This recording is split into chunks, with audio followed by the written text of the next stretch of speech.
Hello comrades and welcome to the new Q&A video, because I thought, you know what, we didn't have Q&As for quite some times, and today I decided not to vlog because I'm busy catching up with the delay that I have on the vlogs. It used to be 3 videos delay, and now it's 5 videos delay, but by the time that the Q&A is released, it's already 3 videos delay, which is okay. But now let's do the Q&A. I have a couple of items here, not too many, and you can see them here on the screen. So if you are not bothered listening me talking about one item, you can just continue and skip to next item. So first of all, a couple of questions regarding the TF or Touristenfahrten. I made a comment about Miata in one of the vlogs, and I pointed accidentally on the, well, I pointed at the seat, but most of you have thought that I pointed on the harnesses, and I said those are not allowed during TF.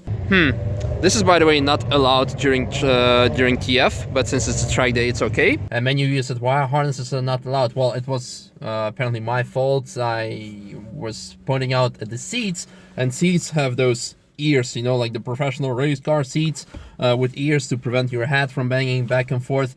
Those are not allowed during TF, during the public sessions, because according to people who came up with those regulations, and probably the German law as well, because, well, during the TF, your car needs to be eligible, well, the same, well, it needs to have approval according to, well, the road legislation or registration. Both of those words apply. But anyway, they say that those ears, although they are more safe if you want to bounce, if you have an accident and you're gonna bounce your head, they prevent your visibility, so you cannot look in the mirrors or what's happening next to you, and thereby they said no seats with ears. And if I will not forget, I will link the video in the video description that I made of last year, where a guy came all the way from Poland. He wanted to practice. He actually has a record of the fastest GT86, or at least he had back at the time, fastest GT86 on the Nürburgring. And he wanted to practice for the TF, at the TF, because he was running the 24-hour race, but he had those ears. So, but he was very desperate to lap it, so he came to me and said, like, hey, do you have a saw for me, because I'm gonna saw those things off to practice. And yeah, although we had GT86 at disposal to give to him to change the seats, but the seats mounts didn't fit for some reasons. But anyway, that's a story you can check out in the video description.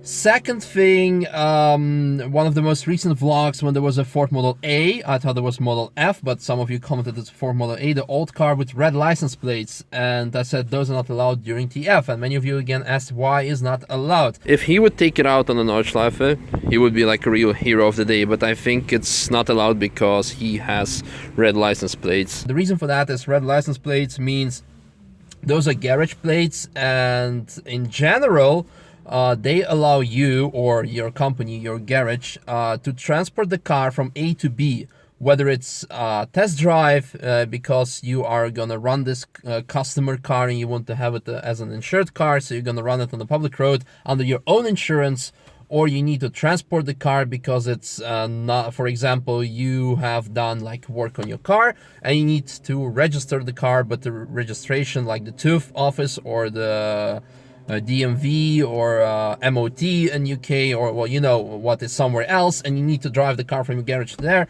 to get it, well, checked. You use those red license plates. Now, although Nürburgring during TF is considered as being a public road, you can like really argue a lot about whether it's a public road or not.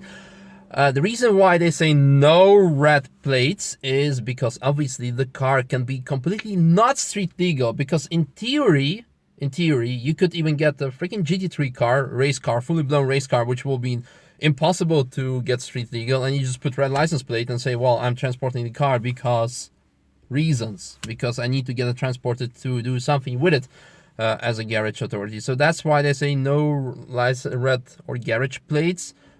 Because you may use them just to enter TF while you are not allowed to. This is regarding the TF. If you have any additional questions, what is not and what is not allowed, feel free to ask those. Again, I receive also a lot of comments or questions from you guys. When is the best time to come to the TF? Is it on a weekday or on a weekend? There are two answers to that. First of all, on a weekday, like from Monday till Friday, the track is open from 5:30 till 7:30, and only 2 hours, unless there's a closure time or they open up later because of some reasons. That means you are fairly limited regarding the driving time, and also because of that, of course, there are little cars, a little amount of cars, other cars there. But if you're coming there and you want to experience the full TF, like really all the car spotting, all the cool cars, you should better come on the weekend. And if you come on the weekend and you start driving from 8 o'clock in the morning till like midday, it's completely fine.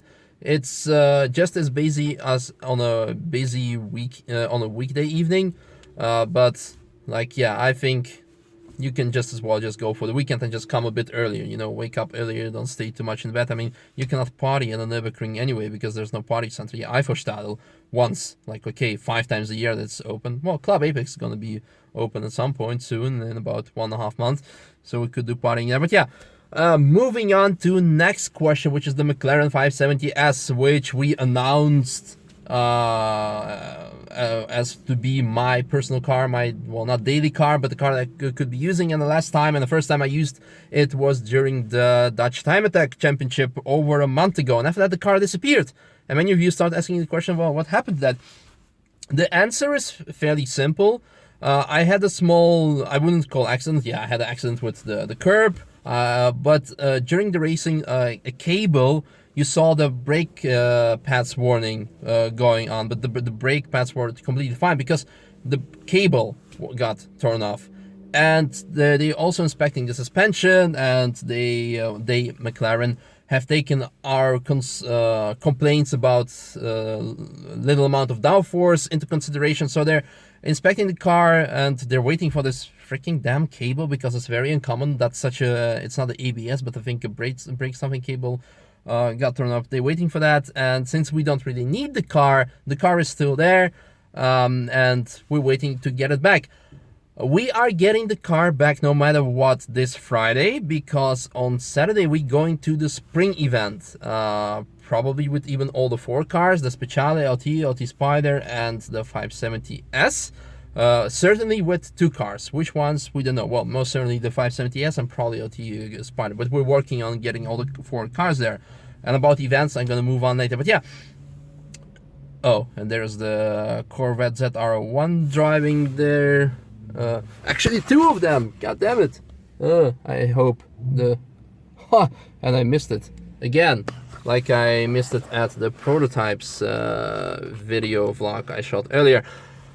Anyway, where was I? Let me move the camera back. Where was it? The 570S. Yeah, the long story short is that we don't need the car at this point, apart from, like, I don't know, well, bottom line, posing with it or advertising purposes. But we don't need it, like, to race it or to rent it out. So that's why it's just there. And like I told you, we will be picking it up on a Friday to take it to the event with us on Saturday. But the car is still there. It's just that there is no purpose of having it until they finish it, and hopefully it will come back with some nice aerodynamic upgrades. Next question, a fairly obvious question, is about Boris. What happened to him? Is he ever coming back? Yes, he's definitely coming back, but you could have seen in a couple of vlogs ago, I was like really in a very bad state. I had very little sleep because we have a lot of stuff going on. It's really taking its toll upon me. Luckily, the last couple of days has been very okay, very good. I have decent amount of sleep. I'm catching up with the vlogs. Everything's fine. But the reality is I have so much stuff on my mind. The Apex is coming together. We will be opening it in a couple of weeks. It will be finished, the furniture and kitchens and everything. And then it's 24-hour race. And after that, I'll be moving in.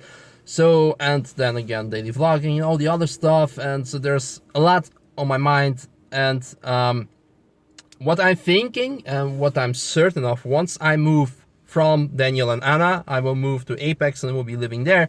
That saves me roughly 2 hours a day or even more on traveling. Because of course, yeah, it's traveling between 15 and 25 minutes depending on the traffic.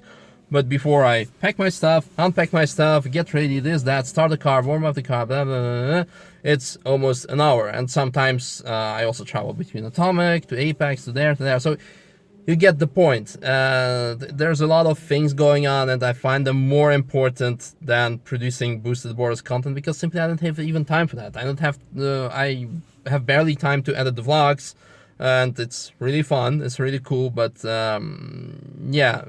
So the bottom line is, wait about 1.5 months or something. Boosted Boris will be most certainly back.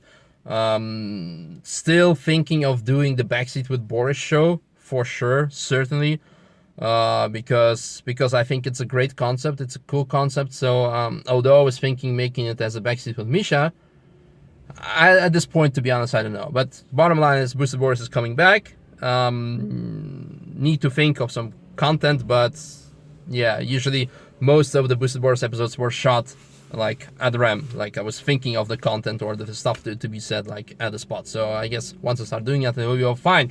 Very long explanation regarding just a small question. Next, the Volkswagen Up, the thing that I'm sitting in right now.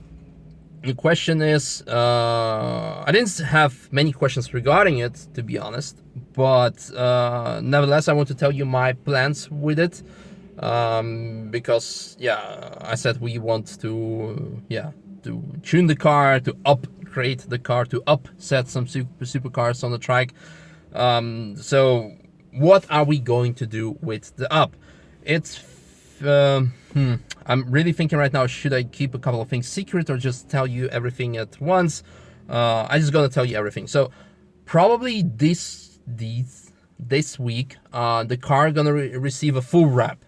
It's not, it's nothing like the GT86, nothing like 570S, nothing like all the other cars. It will have some epic similarities, but it's completely something of its own, something very funny, very cool. I hope, and I'm actually pretty certain a lot of you people gonna like it, because it's really amazing. And BMW driving past with a lot of exhaust, interrupting me, but a wrap. Then with the wrap, I told you in one of the previous vlogs that I ordered some cool Cosmos wheels at Daniel's. I'm not gonna show you which wheels they are now, but they are very fancy colored. They are very cool, and together with wheels, we're gonna put some semi-slicks on it because, well, just because. Then in terms of performance upgrades, in one of the previous vlogs, I also said that I ordered an exhaust at Miltech with Dale from Bridge to Gantry. So I'm waiting for that. I'm hoping for a complete exhaust. That means the downpipe as well and the exhaust. And after that, there will be the chip tuning as well.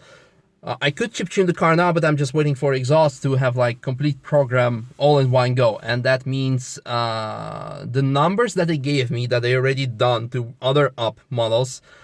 In stock, the car has 90 horsepower and 160 Newton meters of torque.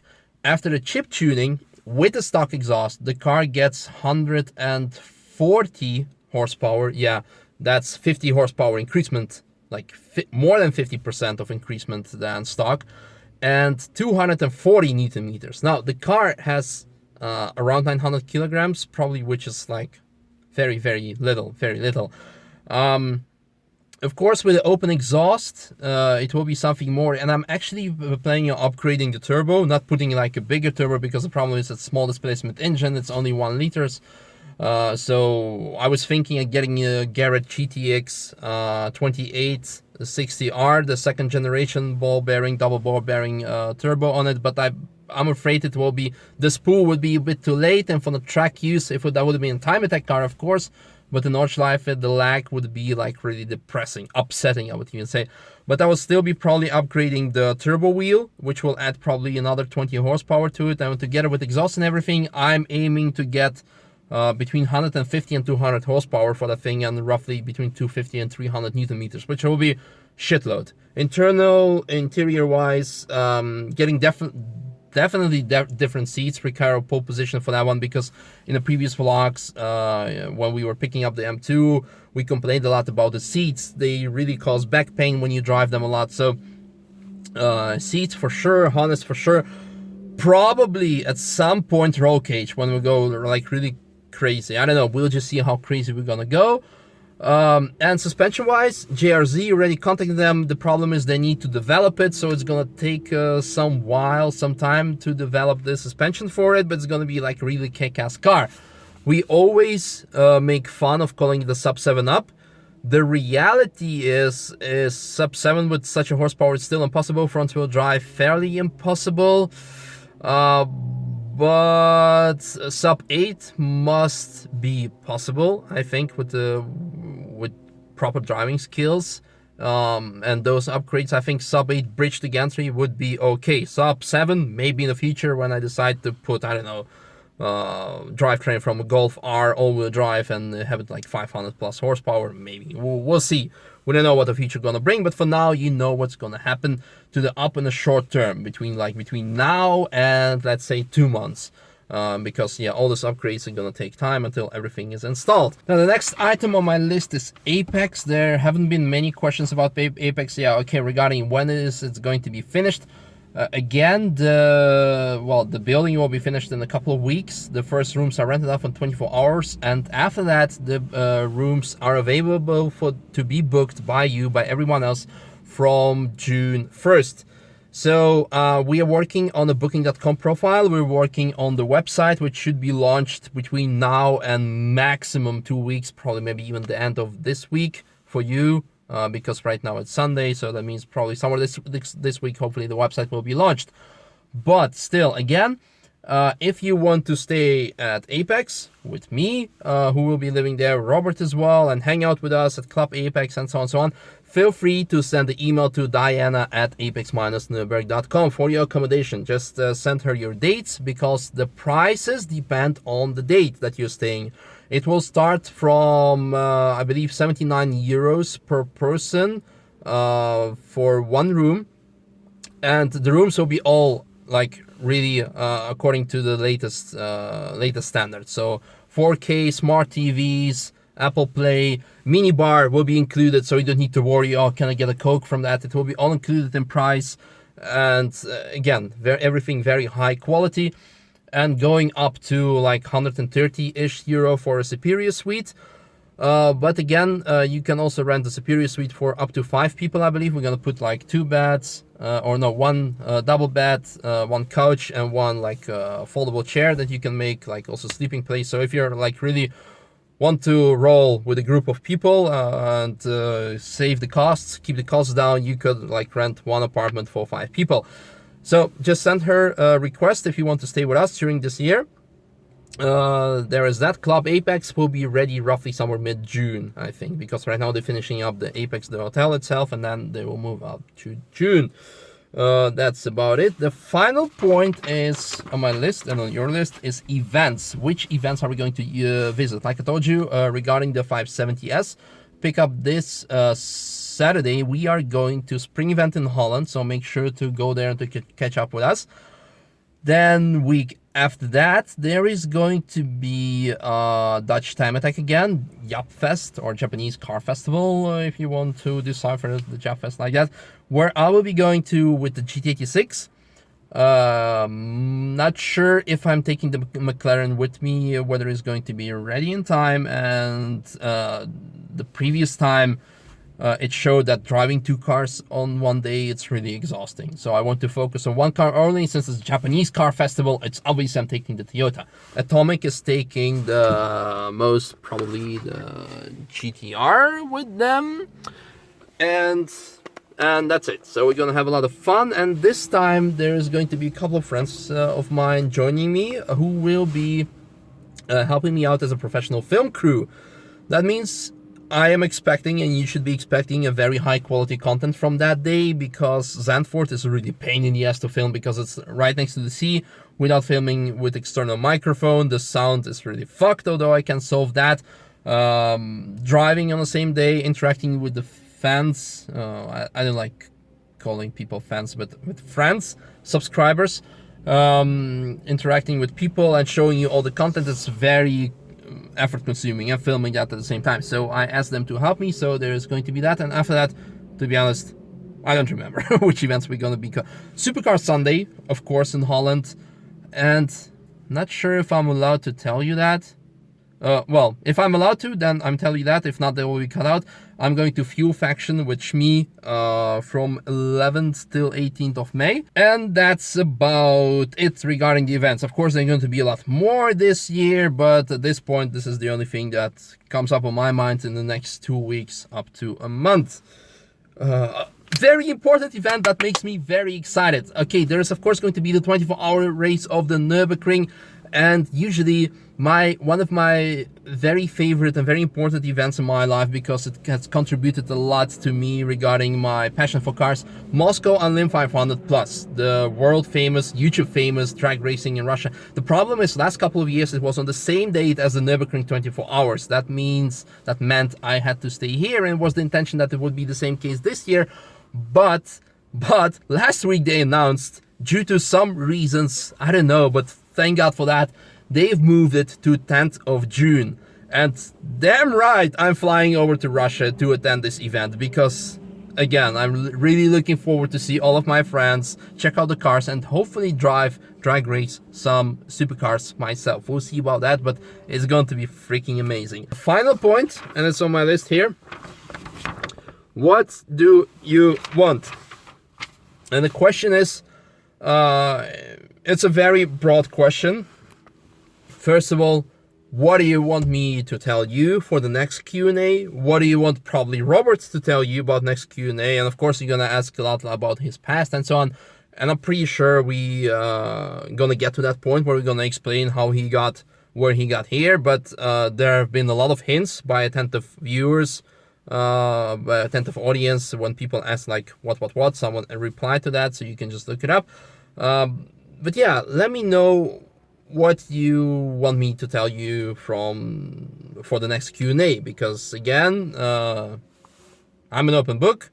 I have no secrets for you guys, so you can even ask me something personal.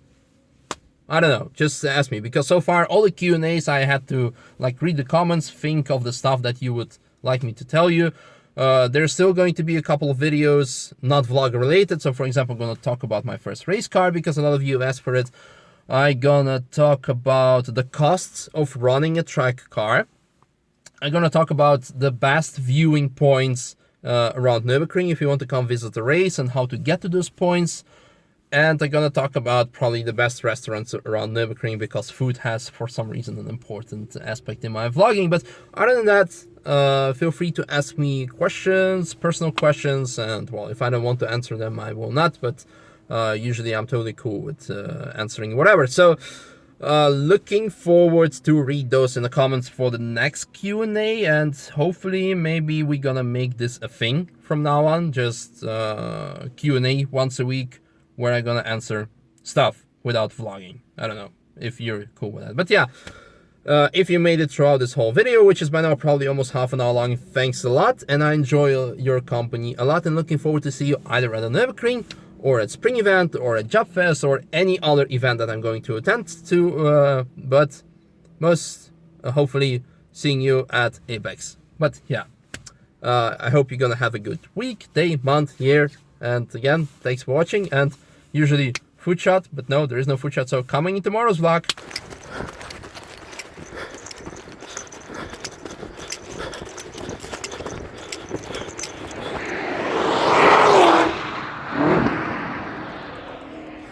Life of a car spotter at the Nürburgring.